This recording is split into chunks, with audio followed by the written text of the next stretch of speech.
La verdad que ha sido 10 años que desde el momento de la creación hasta la fecha, de ininterrumpidos, siempre estuve a cargo yo.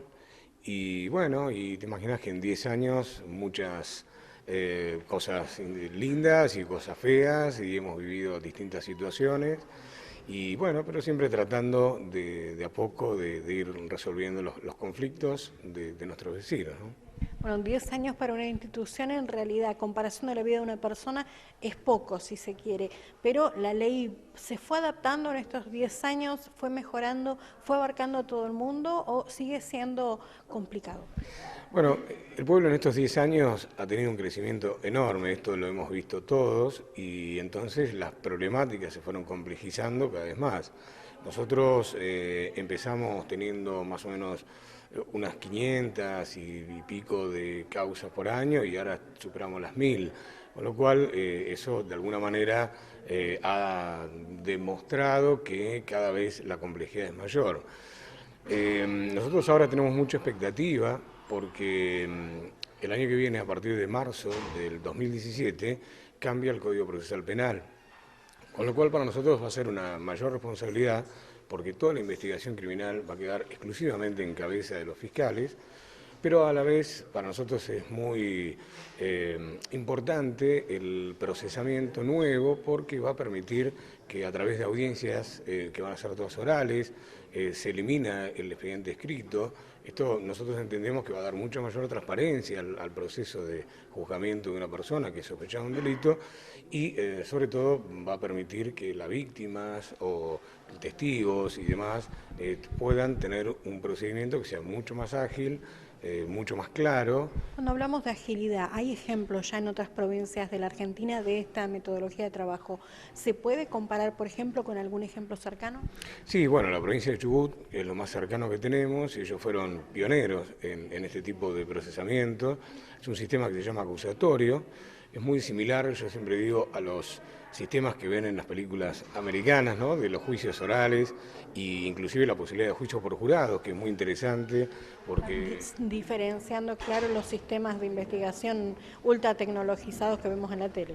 Sí, bueno, nosotros Estamos lejos. sí, carecemos de esos recursos, pero bueno, poco a poco cada vez más se está, digamos, nos estamos dando cuenta todos que lo que sirve en un proceso judicial realmente es la prueba científica.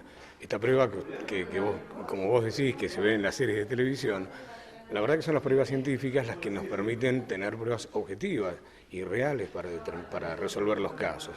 El crecimiento en cuanto a tecnología para la justicia rionegrina ha ido avanzando acorde a cómo avanzó la tecnología en otros países, por ejemplo, o en ese sentido todavía nos falta un pasito más. Nos falta un poco, pero nosotros tenemos, por ejemplo, hace muy poco se inauguró un laboratorio de forense regional en la ciudad de Bariloche, donde se pueden hacer estudios de ADN bastante complejos, lo cual eso ya de por sí es un avance tecnológico enorme. Y poco a poco se van incorporando nuevas actividades de pericias que antes no se hacían, que ahora se hacen. Yo creo que si bien es verdad que todavía en algunas cosas estamos un poco lejos, sí también es importante que la tecnología también ha llegado al Poder Judicial y cada vez lo utilizamos más, ¿no? Bueno, hoy contamos con una presencia importantísima en el Bolsón para hablar un poco sobre este tipo de cosas. Cuéntenos de quién se trata. Bueno, el doctor Ulf, un amigo, el doctor Ulf Nordenstall, es un especialista en victimología y en otros temas, sobre todo es un mediador en reconocida experiencia, es director actualmente del programa de mediación penal de la Procuración de, bueno, se llama Fiscalía General, en realidad de Neuquén, y es un profesor muy experimentado y yo pensé en él para que venga a Bolsón y gracias a que él ha tenido esa disposición, sobre todo para hablar de un tema que a mí me parece que es muy importante, que son las víctimas de los hechos delictivos, que nosotros trabajamos con ellos cotidianamente y que muchas veces no tenemos a veces las herramientas necesarias para poder contenerlas como debe ser y a veces hasta caemos en las victimizaciones, ¿no? O sea, en volver a victimizar a la persona. Entonces me pareció muy interesante para que otros operadores del Estado también escuchen y bueno, de esta manera hacer una colaboración también a la formación de todos los agentes del Estado y de la comunidad en general, ¿no? Bueno, doctor, mediar entre las personas y la ley es una tarea que parece complicadita. Sí, en realidad cuando uno piensa en mediar o en ofrecer espacios de diálogo, está pensando entre las personas, no con respecto a la ley, sino entre ellas. El hecho de poder contar con estos espacios donde el sujeto puede sentirse sujeto, puede sentirse protagonista y pueda tomar decisiones, es fundamental. Y el hecho de que últimamente el Poder Judicial y más específicamente el sistema penal esté aprovechando estas herramientas, es una forma de construir la paz social también, ¿no? Uno supone que el sujeto de derecho debería sentirse protegido por la ley que lo ampara habitualmente y la gente suele suponer que ante un hecho de violencia donde se violentan sus derechos justamente no solo no son atendidos como corresponde, sino que en muchos casos no han llegado a un fin que pudieran identificar como que se aplica justicia. ¿Cómo se media en ese tipo de circunstancias como para acercar esas dos posiciones? Sí, acá son varios conceptos que trae. En primer lugar, las leyes están. O sea, realmente no sé si haría falta escribir más leyes. El problema es que la ley es una norma escrita, a veces fría y con contenido, pero si nosotros no sabemos darle realmente la fuerza y la efectividad, no pasa a ser una letra muerta. Entonces las leyes están, lo que hay que hacer es ejecutarlas, cumplirlas. Para eso, precisamente, actos como el de hoy, donde estamos intercambiando con la ciudadanía, con la comunidad del Bolsón, estos conceptos, estas ideas, es precisamente para fortalecer estas herramientas, para que tengamos todos conciencia de cuáles son nuestros derechos, qué es lo que podemos, qué es lo que debemos exigir también a los funcionarios, al Estado, para de esa forma sí construir una sociedad. El criterio de justicia realmente es el criterio de justicia que cada sujeto tiene en sí, ¿no? O sea, lo que es justo para mí, tal vez para mi vecino no es lo que él entiende como justicia.